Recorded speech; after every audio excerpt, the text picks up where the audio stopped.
ಸ್ನೇಹಿತರೆ, ಎಲ್ಲರಿಗೂ ನಮಸ್ಕಾರ. ಯಾರೆಲ್ಲ ಗೃಹಲಕ್ಷ್ಮಿ ಫಲಾನುಭವಿಗಳಿದ್ದೀರಿ ಎಲ್ಲರಿಗೂ ಒಂದು ಗುಡ್ ನ್ಯೂಸ್ ಬಂದಿರುವಂಥದ್ದು. ಹೌದು, ಕಳೆದ ತಿಂಗಳು 10ನೇ ಕಂತಿನ ಗೃಹಲಕ್ಷ್ಮಿ ಹಣ ಬಿಡುಗಡೆ ಆದ ನಂತರ ಯಾವಾಗ 11ನೇ ಕಂತಿನ ಹಣ ಬಿಡುಗಡೆ ಆಗುತ್ತಂತ ಕಾಯ್ತಾ ಇದ್ದರು ತುಂಬ ಮಂದಿ. ಇದರಲ್ಲಿ ಕೂಡ ಹೇಳಬೇಕಂತ ಹೇಳಿದ್ರೆ ಕಳೆದ 9 ಮತ್ತು 10ನೇ ಕಂತಿನ ಗೃಹಲಕ್ಷ್ಮಿ ಹಣ ಬಂದುಬಿಟ್ಟು ಬೇಗನೆ ರಿಲೀಸ್ ಆಗಿತ್ತು. ಅಂದರೆ ಕೆಲವರಿಗೆ ಒಟ್ಟಿಗೆ ರಿಲೀಸ್ ಆಗಿತ್ತು.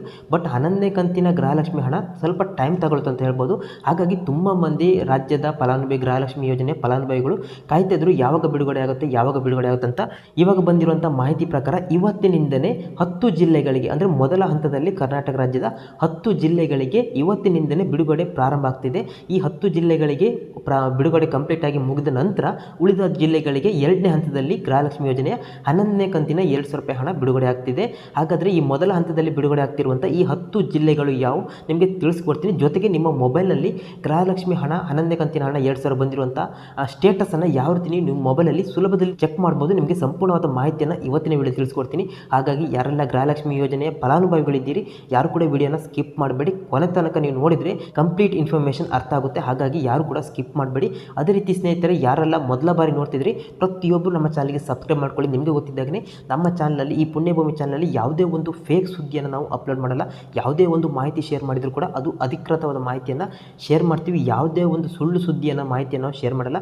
ಹಾಗಾಗಿ ಒಂದು ಸಬ್ಸ್ಕ್ರೈಬ್ ಮಾಡ್ಕೊಳ್ಳಿ ಪ್ರತಿಯೊಬ್ಬರು. ಕಮೆಂಟ್ ಬಾಕ್ಸ್ನಲ್ಲಿ ಸ್ನೇಹಿತರೆ, ಗೃಹಲಕ್ಷ್ಮಿ ಯೋಜನೆಯ ಹಣ ಅಂದರೆ 11ನೇ ಕಂತಿನ ಹಣ ನಿಮಗೆ ಬಂದಿದ್ದರೆ ಈಗಾಗಲೇ ಪ್ರತಿಯೊಬ್ಬರು ಕಮೆಂಟ್ ಮಾಡಿ. ಅದೇ ರೀತಿಯಲ್ಲಿ ಎಷ್ಟು ಕಂತಿನ ಹಣ ಬಂದಿದೆ, ಎಷ್ಟು ಕಂತಿನ ಹಣ ಪೆಂಡಿಂಗ್ ಇದೆ ಅದನ್ನು ಕೂಡ ಪ್ರತಿಯೊಬ್ಬರು ಕಮೆಂಟ್ ಮಾಡಿ. ಜೊತೆಗೆ ನೀವು ಯಾವ ಜಿಲ್ಲೆಯಿಂದ ವಿಡಿಯೋ ನೋಡ್ತಿದ್ದೀರಾ ಪ್ರತಿಯೊಬ್ಬರು ನಿಮ್ಮ ಜಿಲ್ಲೆಯ ಹೆಸರನ್ನು ಕಮೆಂಟ್ ಬಾಕ್ಸಲ್ಲಿ ತಪ್ಪದೇ ಕಮೆಂಟ್ ಮಾಡಿ. ಸ್ನೇಹಿತರೆ ನಿಮಗೆ ಗೊತ್ತಿದ್ದಾಗಲೇ 9 ಮತ್ತು 10ನೇ ಕಂತಿನ ಹಣ ಲೋಕಸಭಾ ಚುನಾವಣಾ ಸಂದರ್ಭದಲ್ಲಿ ಡೇಟ್ ಏನು ಫಿಕ್ಸ್ ಆಯಿತು ಆವಾಗ ಇಮಿಡಿಯೇಟ್ ಆಗಿ ರಾಜ್ಯ ಸರ್ಕಾರ ರಿಲೀಸ್ ಮಾಡಿತ್ತು. ಏನಕ್ಕೆ ಲೋಕಸಭಾ ಚುನಾವಣೆ ಮೇಲೆ ಈ ಒಂದು ಪೆಂಡಿಂಗ್ ಆದರೆ ಅದು ಎಫೆಕ್ಟ್ ಆಗುತ್ತೆ, ಓಟಿನ ಮೇಲೆ ಎಫೆಕ್ಟ್ ಆಗುತ್ತೆ ಅನ್ನೋ ಕಾರಣದಿಂದಾಗಿ ಇಮಿಡಿಯೇಟ್ 9ನೇ ಮತ್ತು 10ನೇ ಕಂತಿನ ಹಣ ರಿಲೀಸ್ ಮಾಡಿತ್ತು.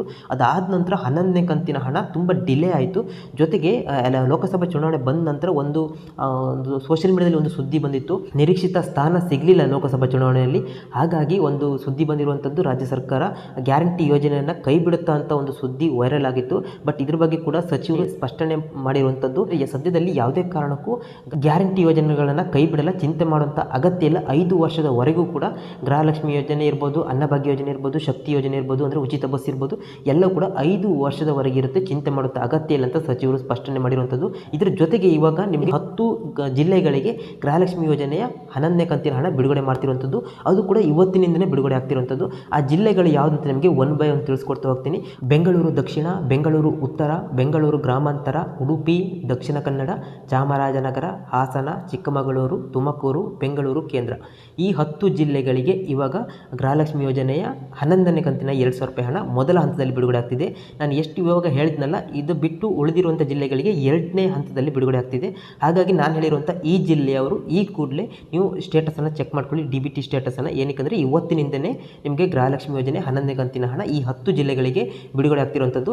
ಇನ್ನು ನೀವು ಸ್ಟೇಟಸನ್ನು ಯಾವ ರೀತಿ ಚೆಕ್ ಮಾಡ್ಬೋದು ಅಂತ ನಿಮಗೆ ನೋಡೋದಾದರೆ ಅದಕ್ಕೆ ನೀವು DBT ಕರ್ನಾಟಕ ಎನ್ನುವ ಒಂದು ಅಪ್ಲಿಕೇಶನ್ ಪ್ಲೇಸ್ಟೋರಲ್ಲಿ ನಿಮಗೆ ಸಿಗುತ್ತೆ. ಅಪ್ಲಿಕೇಶನ್ ನೀವು ಡೌನ್ಲೋಡ್ ಮಾಡ್ಕೋಬೇಕಾಗುತ್ತೆ. ಡೌನ್ಲೋಡ್ ಮಾಡಿ ನೀವು ಓಪನ್ ಮಾಡ್ತಿದ್ದಾಗಲೇ ಅಲ್ಲಿ ನಿಮಗೆ ಆಧಾರ್ ನಂಬರ್ ಕೇಳುತ್ತೆ. ಆಧಾರ್ ನಂಬರ್ ನೀವು ಹಾಕಬೇಕಾಗುತ್ತೆ. ನಂತರ ಆಧಾರ್ ನಂಬರ್ಗೆ ಲಿಂಕ್ ಇರುವಂಥ ಒಂದು ಮೊಬೈಲ್ ನಂಬರ್ಗೆ OTP ಬರುತ್ತೆ. OTP ಹಾಕಿ ವೆರಿಫೈ OTP ಮೇಲೆ ಕ್ಲಿಕ್ ಮಾಡಬೇಕಾಗುತ್ತೆ. ಕ್ಲಿಕ್ ಮಾಡಿದ ನಂತರ ನೆಕ್ಸ್ಟ್ ನಿಮಗೆ ನಿಮ್ಮ ಆಧಾರ್ ನಂಬರ್ಗೆ ಲಿಂಕ್ ಇರೋ ಮೊಬೈಲ್ ನಂಬರನ್ನು ಹಾಕಬೇಕಾಗುತ್ತೆ. ಸೊ ನಿಮ್ಮ ಮೊಬೈಲ್ ನಂಬರನ್ನು ಹಾಕಿದ ನಂತರ ಅಂದರೆ ನೆಕ್ಸ್ಟ್ ಓಕೆ ಬಟನ್ ಮೇಲೆ ಕ್ಲಿಕ್ ಮಾಡಬೇಕಾಗುತ್ತೆ. ಕ್ಲಿಕ್ ಮಾಡಿದ ನಂತರ ನೆಕ್ಸ್ಟ್ MPIN ಅಂತ ನಿಮಗೆ 4 ಡಿಜಿಟ್ ಇರುವ MPIN, ಯಾವುದೇ ಒಂದು 4 ಡಿಜಿಟ್ ಇರುವಂಥ ಸಂಖ್ಯೆನಲ್ಲಿ ನಮೂದಿಸಬೇಕಾಗುತ್ತೆ.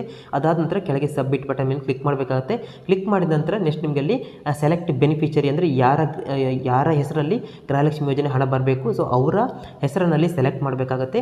ಸೆಲೆಕ್ಟ್ ಮಾಡಿದ ನಂತರ ನೆಕ್ಸ್ಟ್ ನೀವು ಸೇಮ್ MPIN ಹಾಕಿ ಲಾಗಿನ್ ಬಟನ್ ಮೇಲೆ ಕ್ಲಿಕ್ ಮಾಡಬೇಕಾಗುತ್ತೆ. ಕ್ಲಿಕ್ ಮಾಡಿದ ನಂತರ ನೆಕ್ಸ್ಟ್ ನಿಮಗಲ್ಲಿ ಹೋಮ್ ಪೇಜಲ್ಲಿ ಪೇಮೆಂಟ್ ಸ್ಟೇಟಸ್ ಬರುತ್ತೆ. ಅದ್ರ ಮೇಲೆ ಕ್ಲಿಕ್ ಮಾಡಿದಾಗ ಗೃಹಲಕ್ಷ್ಮಿ ಯೋಜನೆಯನ್ನು ಸೆಲೆಕ್ಟ್ ಮಾಡಿದರೆ ನಿಮಗಲ್ಲಿ ಕಂಪ್ಲೀಟಾಗಿ ಡೀಟೇಲ್ಸ್ ಬರುತ್ತೆ. ಇಲ್ಲಿಯವರೆಗೆ ಯಾವ ತಿಂಗಳಲ್ಲಿ ಎಷ್ಟು ಹಣ ಯಾವ ಡೇಟ್ಗೆ ನಿಮ್ಮ ಅಕೌಂಟ್ಗೆ, ಜೊತೆಗೆ ಯಾವ ಬ್ಯಾಂಕ್ ಅಕೌಂಟ್ಗೆ ಜಮೆ ಆಗಿದೆ, ಕಂಪ್ಲೀಟಾಗಿ ಹಿಸ್ಟ್ರಿ ಬರುತ್ತೆ. ಈ ರೀತಿಯಾಗಿ DBT ಕರ್ನಾಟಕ ಅಪ್ಲಿಕೇಶನ್ ಮೂಲಕ ನೀವು ನಿಮ್ಮ ಮೊಬೈಲ್ನಲ್ಲೇ ನಿಮಗೆ ಗೃಹಲಕ್ಷ್ಮಿ ಯೋಜನೆ ಹಣ ಬಂದಿರುವಂಥ ಸ್ಟೇಟಸನ್ನು ಚೆಕ್ ಮಾಡ್ಬೋದು. ಸ್ನೇಹಿತರೆ, ಈ ಮಾಹಿತಿ ನಿಮಗೆ ಇಷ್ಟ ಆದರೆ ಪ್ರತಿಯೊಬ್ಬರು ವಿಡಿಯೋವನ್ನು ಲೈಕ್ ಮಾಡಿ. ಇದೇ ರೀತಿಯ ಹೆಚ್ಚಿನ ಯೂಸ್ಫುಲ್ ವಿಡಿಯೋಗಳಿಗಾಗಿ ಪ್ರತಿಯೊಬ್ಬರು ಸ್ನೇಹಿತರೆ ಕೆಳಗಿರೋ ರೆಡ್ ಕಲರ್ ಸಬ್ಸ್ಕ್ರೈಬ್ ಬಟನ್ ಒತ್ತಿ ಸಬ್ಸ್ಕ್ರೈಬ್ ಮಾಡಿ.